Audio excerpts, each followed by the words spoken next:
Good morning, everybody. I am Kelly Puzon from Smart Start of New Hanover County. Also a member of the Resiliency Task Force and a Community Resilience Model teacher here in New Hanover County.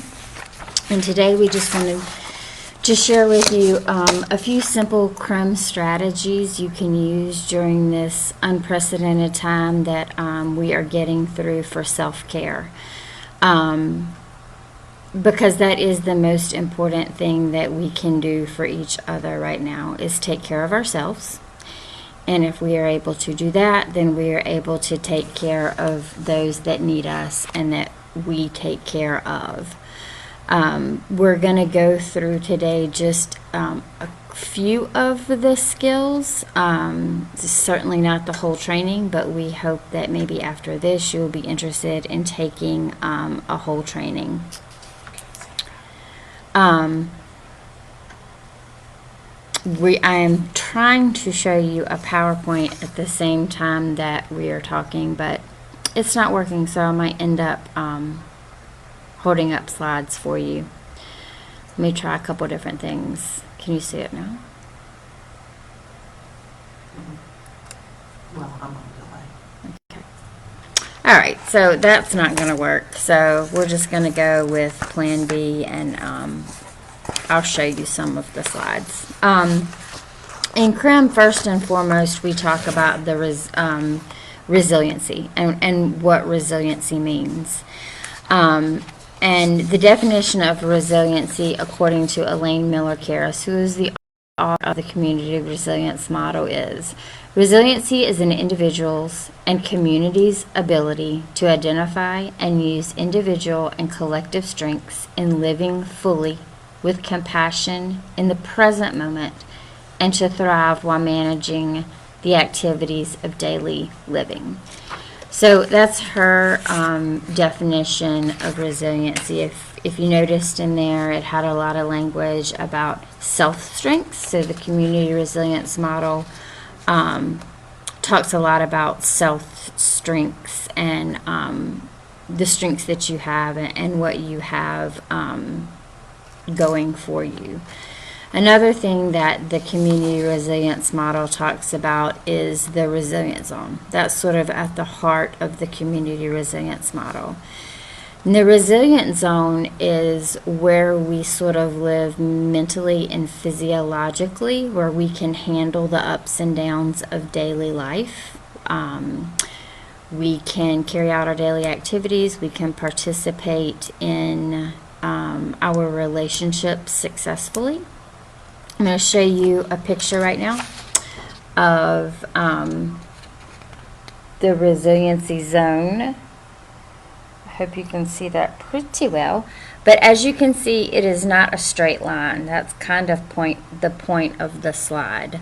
There are ebbs and flows in it. So there could be parts of your day that are worse than others, or that are more stressful than others.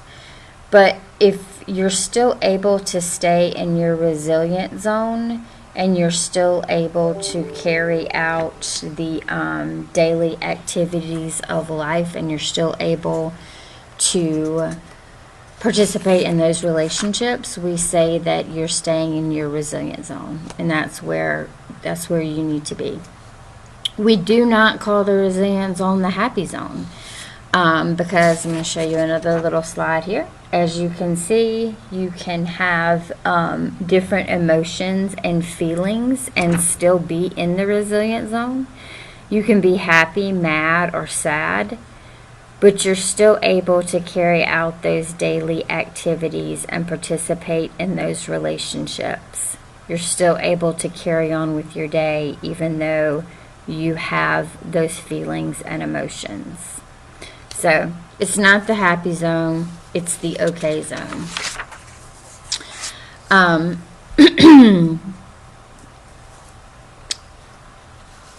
What we want you to become familiar with is when you get bumped out of your resilience zone, because that can happen as well. If we have a particularly stressful event happen in our day, or we are triggered by a past stressful event, that can bump us out of our resilient zone. So that might look something like this.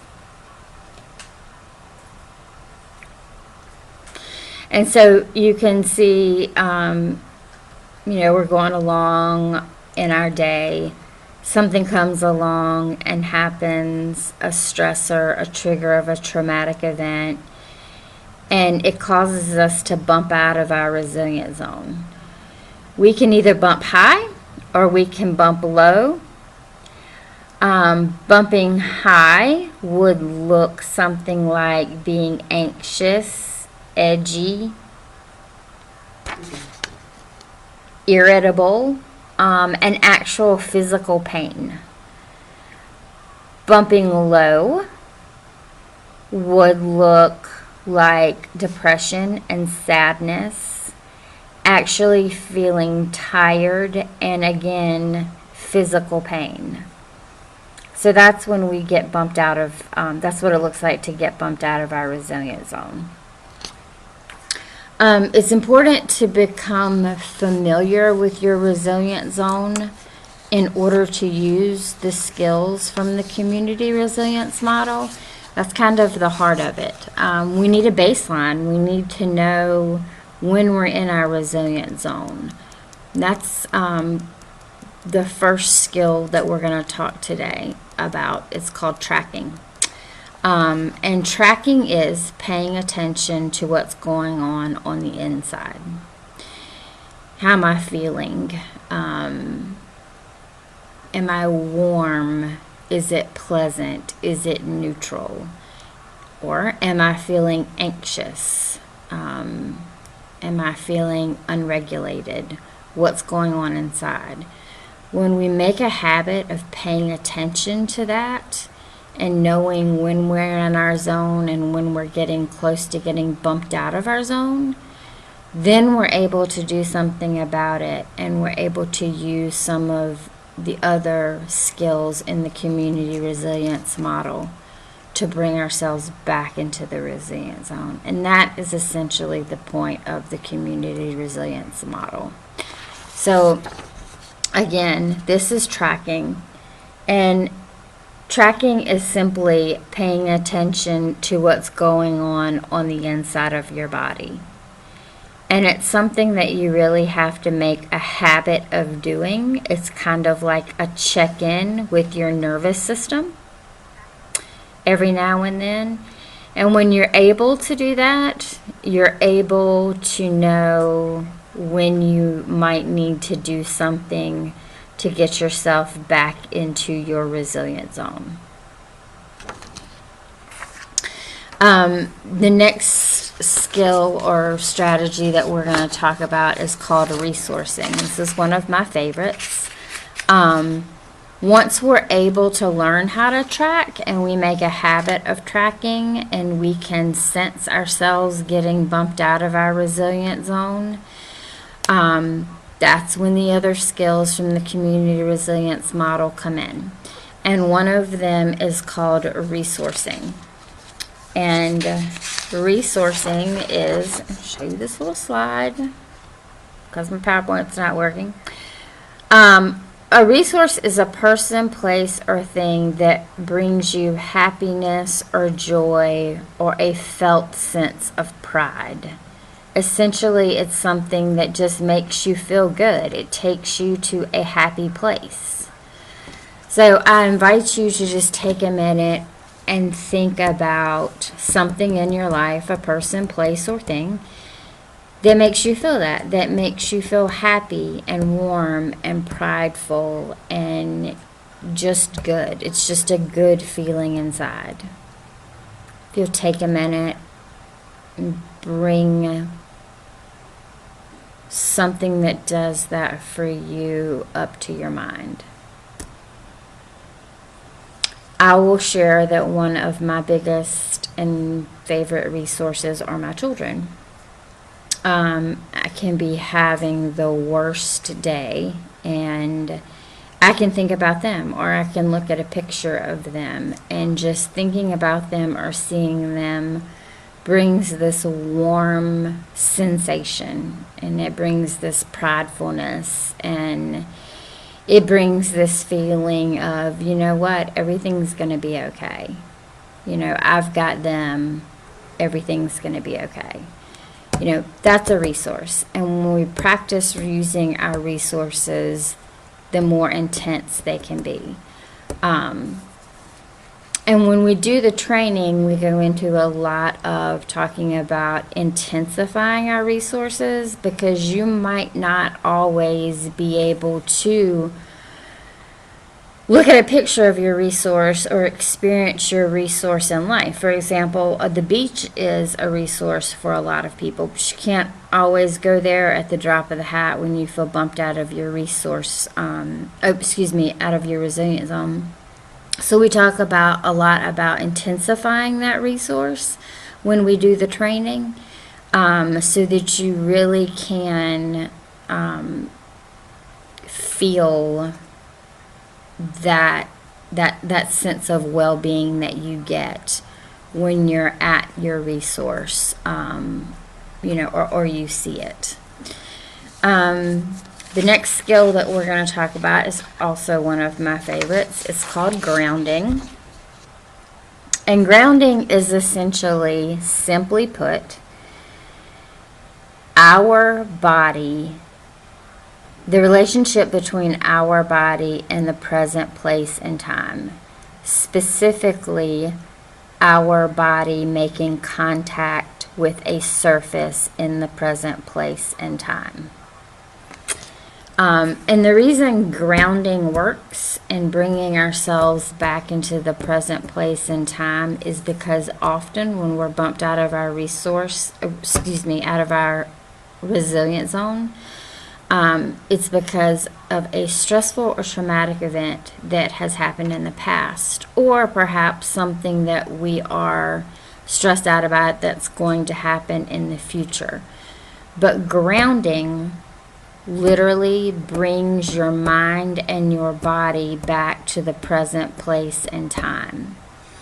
And it's about making contact with a surface in the present place and time. And when you do that, your brain feels a sense of safety. And once that happens, your brain is able to stop activating your nervous system. Essentially, you're kind of hijacking that part of your brain that's making you feel unsafe. And I'm going to, in just a minute, share a really cool thing about grounding with you. That's one of my favorite things to do. But before we get to that, one more thing that we're going to talk about today are the help now strategies. So in the community resilience model, the help now strategies are what we refer to as sort of the EpiPen of the community resilience model, because these strategies are simple. You can do them anywhere, kind of just on the spot with anybody, to really bring them back into their zone quickly. I'm going to hold them up really quickly. We have resources that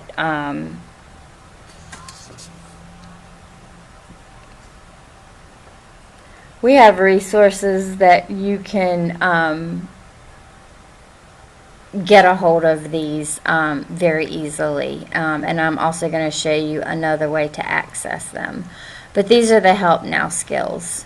So let me just share a couple of them with you. Open your eyes and look around the room and name 5 colors. Count backwards from 20. Push your hands against the wall, paying attention to the movement in your arms and legs. Or push your back against the wall, paying attention to the movement in your body.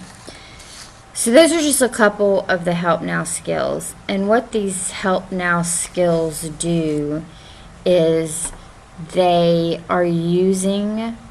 we have to use the part of our brain that assesses for risk and safety, which can cause us to be bumped out of our resilience zone.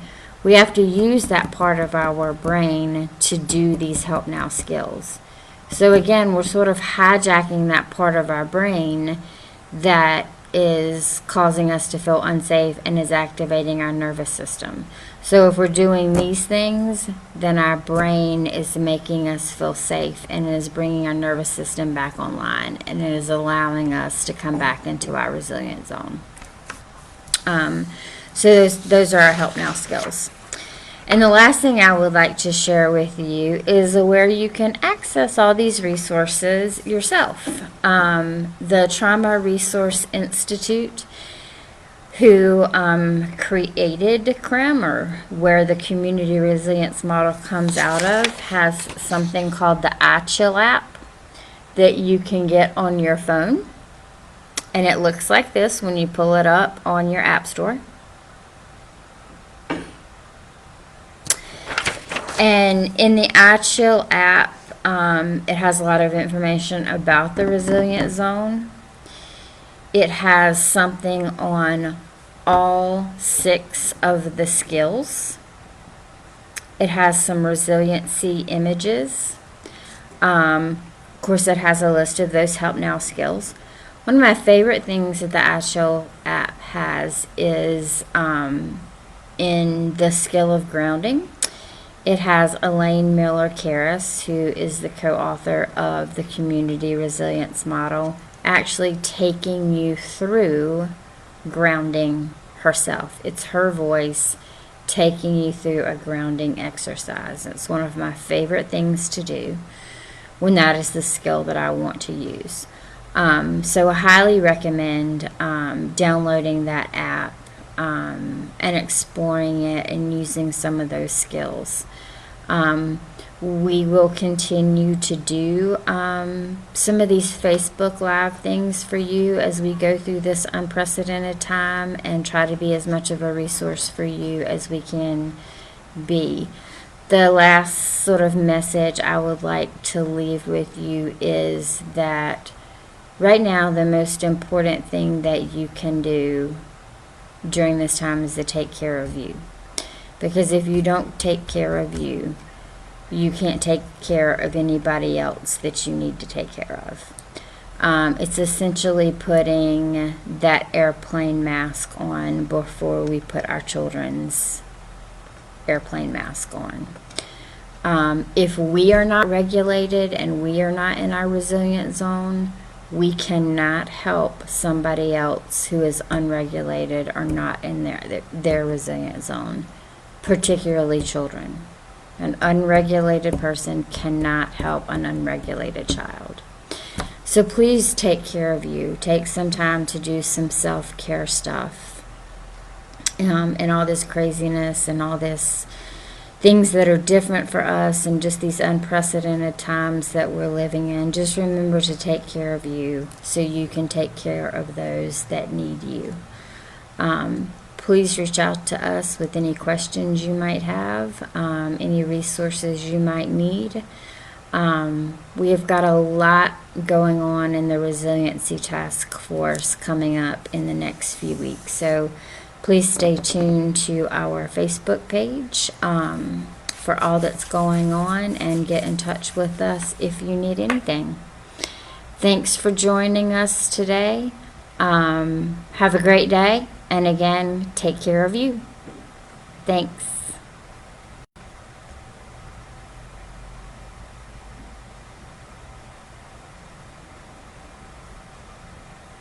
I'm trying to end.